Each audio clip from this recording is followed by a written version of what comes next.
नमस्कार बंधुरा नवदिगंत चैनल पक्ष থেকে আপনাদের সকলকে জানাই স্বাগতম।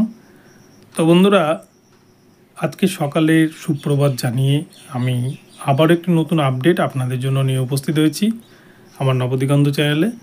তো এখন আমি আপনাদের সাথে যে আপডেটটি শেয়ার করতে চলেছি সেটি হচ্ছে 2017 যে ওএমআরকে নষ্ট করে দেওয়া হয়েছে নিয়োগের আগেই। এই 2017 প্রাইমারি টেটে কি সিবিআই তদন্ত প্রক্রিয়া শুরু করেছে বা সিবিআইকে কি এই 2017 ওএমআর মামলায় তদন্তের ভার দেওয়া হয়েছে, এই বিষয়ে অনেকেই জানতে চাইছেন। এই বিষয়টি নিয়ে আপনাদের জন্য ভিডিওটি তৈরি করছি। আপনারা সকলে ভিডিওটি দেখুন। ভিডিওটি দেখলে আপনাদের মধ্যে অনেক ভ্রান্ত ধারণা কিন্তু দূর হয়ে যেতে পারে। তবে তার আগে বলে রাখি, যারা প্রথমবার চ্যানেলটি দেখছেন আপনারা অবশ্যই চ্যানেলটিকে সাবস্ক্রাইব করে নেবেন এই ধরনের আপডেট সবার আগে সর্বপ্রথমে পাওয়ার জন্য। তো চলুন তাহলে আমরা দেখে নিই যে এই মুহূর্তে ঠিক কী আপডেট উঠে আসছে 2017 প্রাইমারি টেটের ওএমআর মামলায় সিবিআই তদন্ত নিয়ে। প্রসঙ্গত বলে রাখা ভালো, 2017 প্রাইমারি টেটের ফর্ম ফিল আপ হয়েছিল 2017 সালে এবং এই পরীক্ষা নিয়েছিল প্রাইমারি বোর্ড তার 4 বছর পর অর্থাৎ 2021 সালে, এবং সেই পরীক্ষার রেজাল্ট কিন্তু প্রায় 1 বছরের মাথায় বেরোয় 2022 সালে। এবং 2022 সালে রেজাল্ট বেরোনোর ঠিক কয়েক মাসের মাথাতেই কিন্তু কয়েক মাসের ব্যবধানেই সমস্ত ওএমআরকে নষ্ট করে দিয়েছে প্রাইমারি বোর্ড। এবং সেই সময় প্রাইমারি চেয়ারম্যান ছিলেন কিন্তু মানিক ভট্টাচার্য, যিনি হচ্ছে নিয়োগ দুর্নীতির সবথেকে বড় কালপ্রিট। এই মানিক ভট্টাচার্য, যিনি সপরিবারে জেলে ছিলেন, যদিও তার স্ত্রী পুত্র কিছুদিন আগে হয়তো জামিন পেয়েছেন, তো উনি বর্তমানে জেলে রয়েছেন।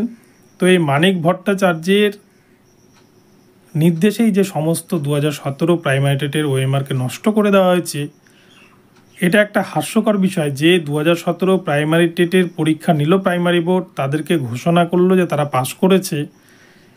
এর মধ্যে যখনই কেউ আরটিআই করে জানতে চাইছে যে তার স্ট্যাটাস কী, সে কত পেয়েছে বা সে আদৌ পাস করেছে কিনা, তার যে ওএমআরের জেরক্স কপি বা ফুটপ্রিন্ট সেটা সেই যখন ডুপ্লিকেট কপিটা চাইছে, তখন বোর্ড পরিষ্কার বলে দিচ্ছে তাদের কাছে কোনো ডেটা নেই। এটা একটা সব থেকে লজ্জাকর বিষয় যে আমাদের রাজ্যের একটা রিক্রুটমেন্ট সংস্থা, যেটা নিয়োগ এখনও পর্যন্ত কমপ্লিট হয়নি, যে 2017 প্রাইমারি টেটের নিয়োগ, যেটার এখনও থার্ড কাউন্সেলিং এবং 5% ওয়েটিংদের নিয়োগ বাকি রয়েছে, তারপরেও কিন্তু প্রাইমারি বোর্ড নির্লজ্জের মতো সমস্ত ওএমআর সিটকে নষ্ট করে দিয়েছে। তো যাই হোক, সেটা কোর্ট দেখবে পরবর্তীতে বিষয়টা। আগামী 12 তারিখ এই মামলার শুনানি রয়েছে কলকাতা হাইকোর্টে। সুদীপ্ত দাশগুপ্ত মহাশয় মামলাটি পিটিশনারদের পক্ষ থেকে লড়ছেন। তো সব থেকে বড় কথা, আপনারা জানেন 2012 টেটেরও ক্ষেত্রেও কিন্তু একই রকম ঘটনা ঘটেছে, 2014 টেটের ক্ষেত্রেও একই রকম ঘটনা ঘটেছে, এবার 2017 ক্ষেত্রেও কিন্তু একই রকম পুনরাবৃত্তি দেখতে পাচ্ছি আমরা। 2014 নিয়েতে অলরেডি সিবিআই তদন্ত চলছে। সিবিআই 2014 প্রাইমারি টেটের ওএমআর মামলায় তারা কিন্তু তদন্ত প্রক্রিয়ায় যুক্ত। তারা কিন্তু বেশ কিছু ওএমআর ইতিমধ্যে উদ্ধারও করেছে, বেশ কিছু হার্ড ডিস্ক উদ্ধারও করেছে। অপরপক্ষে 2012 ক্ষেত্রেও মামলা দায়ের হয়েছে। 2012 নিয়েও কিন্তু ইতিমধ্যে তদন্ত প্রক্রিয়া কিছুটা চালাচ্ছে সিবিআই, যদিও 2014টা যেহেতু একটা ভাইটাল বিষয়ে দাঁড়িয়েছে, তাই 2014 নিয়েই কিন্তু সিবিআই পড়ে রয়েছে। অপরপক্ষে 2017 তার সাথে অ্যাড হতে যাচ্ছে, কিন্তু এখনও পর্যন্ত কিন্তু 2017 প্রাইমারি টেটে কোনো রকম সিবিআই তদন্তের নির্দেশ আদালত দেয়নি।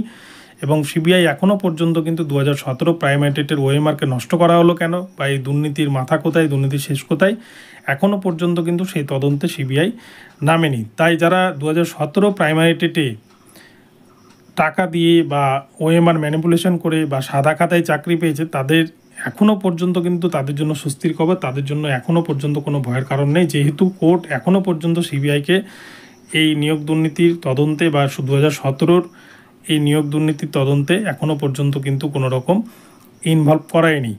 তাই তাদের জন্য কিছুটা হলো স্বস্তি খবর। তবে আগামীতে হয়তো 12 তারিখে সিবিআইকে দিতে পারে কোর্ট, বা 12 তারিখে পর্ষদের তরফ থেকে কি ডেটা প্রডিউস করা হয় বিচারপতি রাজাশেখর মান্থার ইজলাসে, এবং পিটিশনারদের তরফ থেকে কি প্রডিউস করা হয় তার উপর ডিপেন্ড করে হয়তো সিবিআই তদন্তের নির্দেশ কিন্তু দিতে পারেন বিচারপতি। তবে কি হয় আগামী 12 তারিখ সেটাই দেখা। কিন্তু এখনও পর্যন্ত 2017 টেটে যেহেতু সিবিআই তদন্তের নির্দেশ আসেনি বা সিবিআই যেহেতু যুক্ত নয়, তাই এখনও পর্যন্ত কিন্তু কিছুটা হলো স্বস্তিতে রয়েছেন। 9533 প্যানেলে চাকরি পাওয়া, বহু ইন সার্ভিস টিচার, বহু ক্যান্ডিডেট। তো আগামীতে কি হয় সেটাই দেখার। তো বন্ধুরা, এখন এই পর্যন্তই রইল। আপনাদের আপডেটটি অনেকেরই মনে প্রশ্ন ছিল সিবিআই তদন্তের বিষয়টা নিয়ে, তাই আপনাদের জন্য ভিডিওটি বানালাম। ভিডিওটি ভালো লাগলে চ্যানেলটিকে সাবস্ক্রাইব করে দেবেন, আর আপডেট প্রতিনিয়ত পেতে আমার চ্যানেলটি ফলো করতে থাকুন। ধন্যবাদ সকলকে।